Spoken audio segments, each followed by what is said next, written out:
masalah rumah tangga yang sumbernya ternyata dari ruang tamu berantakan. Sebelum lanjut, pastikan Moms semua klik tombol subscribe, share dan like dulu ya, agar channel ini bisa lebih berkembang, bermanfaat buat lebih banyak teman-teman yang lain.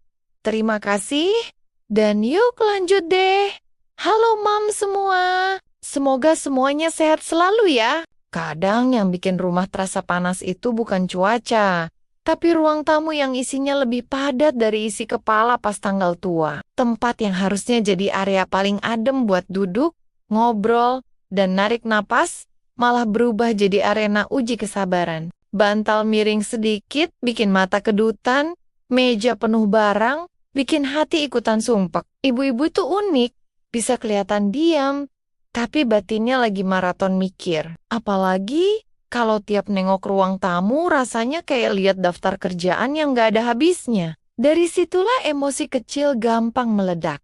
Bukan karena masalah besar, tapi karena capek visual yang numpuk tiap hari. Fenomena ini ternyata bukan drama rumah tangga, 1-2 orang saja. Beberapa waktu lalu media gaya hidup dan hunian semacam Kompas Lifestyle sempat membahas bagaimana kondisi rumah yang berantakan bisa meningkatkan stres penghuni, terutama ibu rumah tangga yang paling sering berinteraksi dengan ruang. Lingkungan visual yang penuh dianggap memicu kelelahan mental tanpa disadari. Makanya banyak yang ngerasa cepat marah, gampang lelah, bahkan susah santai walau lagi duduk. Rumah ada, sofa empuk, tapi pikiran tetap berdiri. Disinilah pentingnya ngobrolin soal ruang tamu.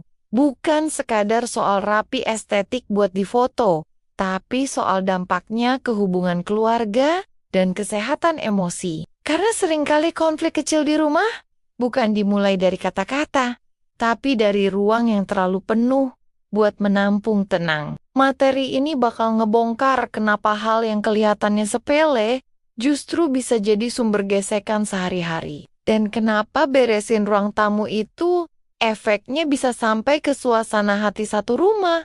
Masalah pertama itu capek mental, yang sering gak dihitung sebagai capek beneran. Banyak ibu-ibu bangun pagi, niatnya semangat, tapi baru keluar kamar sudah disambut ruang tamu yang kayak habis dipakai rapat darurat semalam. Bantal jatuh, selimut nyasar, gelas bekas nonton belum diangkat, mainan kecil nusuk kaki. Belum ngapa-ngapain tapi napas sudah berat duluan. Ini yang sering bikin ibu gampang sensi. Bukan karena hormon doang, tapi karena otaknya langsung disuruh kerja lihat kekacauan sejak pagi. Capek model begini, nggak kelihatan tapi numpuk. Duduk di sofa, niatnya minum teh sebentar, malah mata keliling, lihat yang harus diberesin. Akhirnya bukannya istirahat, malah berdiri lagi. Dari sinilah muncul kalimat legendaris ibu-ibu, capek banget, padahal dari tadi nggak ngapa-ngapain, padahal ngapa-ngapainnya itu di kepala, bukan di tangan. Masalah kedua itu, konflik kecil sama suami yang berulang kayak sinetron stripping. Suami pulang kerja taruh tas di sofa, jaket nyangkut di sandaran kursi, sepatu kadang ikutan nongkrong di ruang tamu. Istri yang dari tadi sudah beres langsung naik tensi. Suami bingung, baru datang sudah kena ceramah pembuka. Padahal akar masalahnya bukan tas atau jaketnya, tapi ruang tamunya sudah terlalu penuh. Jadi satu barang tambahan langsung kelihatan kayak pelanggaran besar. Kadang ibu-ibu juga dilema. Mau marah capek, didiemin makin numpuk, akhirnya ngomel setengah hati, tapi diulang tiap hari. Suami ngerasa disalahin terus, istri ngerasa kerjaan yang gak dihargai, padahal kalau ruang tamunya dari awal lebih lega, satu tas taruh pun gak akan memicu drama rumah tangga episode baru. Masalah ketiga datang dari anak-anak yang jadi ikut mewarisi kebiasaan berantakan. Anak itu pengamat paling jujur. Dia belajar bukan dari omongan tapi dari pemandangan. Kalau tiap hari lihat ruang tamu penuh barang campur aduk, dia pikir itulah standar normal rumah. Habis main ya ditinggal. Karena dia lihat orang dewasa juga begitu. Contohnya Lego di bawah meja, boneka di sofa, buku gambar nyelip di bawah bantal. Ibu capek beresin tiap malam, tapi besok siang sudah balik lagi. Bukan karena anak bandel, tapi karena sistem rumahnya nggak ngajarin batas yang jelas. Ruang tamu jadi taman bermain permanen yang tiket masuknya gratis.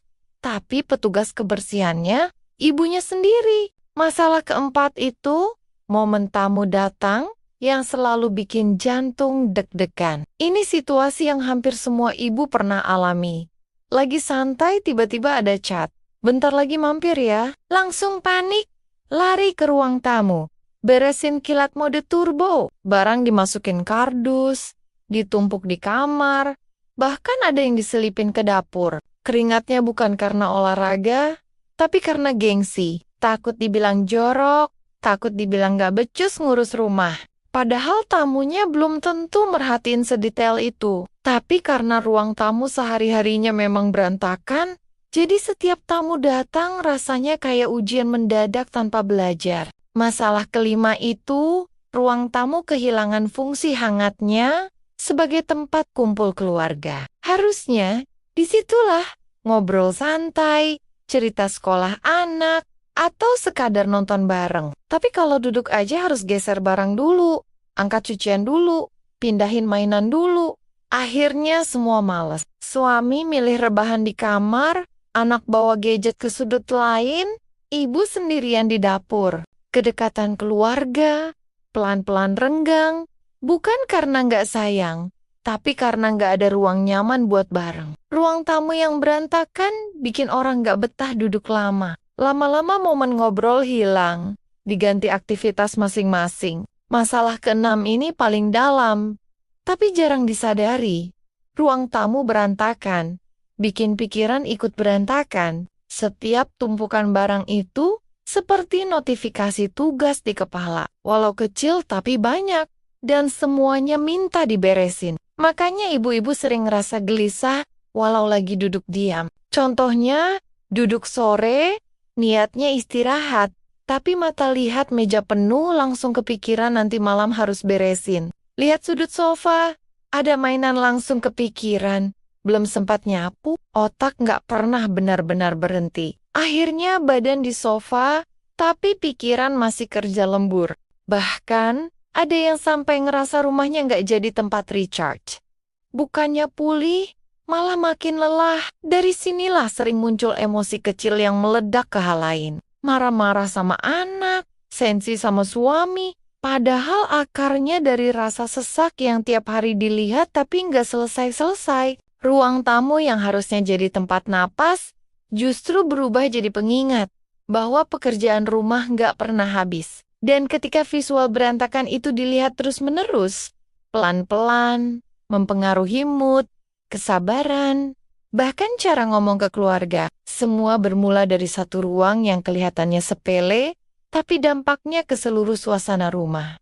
Kadang setelah semua disadari, baru terasa kalau ruang tamu itu bukan sekadar tempat naruh sofa dan meja, tapi tempat naruh lelah yang gak sempat diucapkan. Disitulah ibu duduk sambil mikir belanja besok, biaya sekolah, sampai stok bawang di dapur. Jadi waktu ruang itu sesak, pikiran ikut sesak, napas ikut pendek. Bukan karena hidup selalu berat, tapi karena setiap hari mata dipaksa lihat kekacauan kecil yang gak selesai-selesai. Dan anehnya, orang rumah sering gak sadar kalau sumber tegangnya bukan obrolan, tapi pemandangan yang terus menekan pelan-pelan. Pelan-pelan mulai terasa, ternyata membereskan ruang tamu itu seperti membereskan isi kepala sendiri. Saat bantal kembali ke tempatnya, hati ikut lebih tenang. Saat meja kosong, pikiran ikut lapang. Bahkan obrolan sederhana jadi lebih hangat, nggak lagi diselingi kalimat, tolong geser itu dulu, atau nanti jatuh. Rumah jadi terasa memeluk, bukan menuntut. Walau tetap ada drama kecil khas ibu-ibu, seperti baru dirapikan 5 menit sudah ada yang naruh handuk di sofa. Tapi setidaknya sekarang nggak meledak, cuma geleng kepala sambil senyum tipis. Dari situ tumbuh rasa optimis kecil.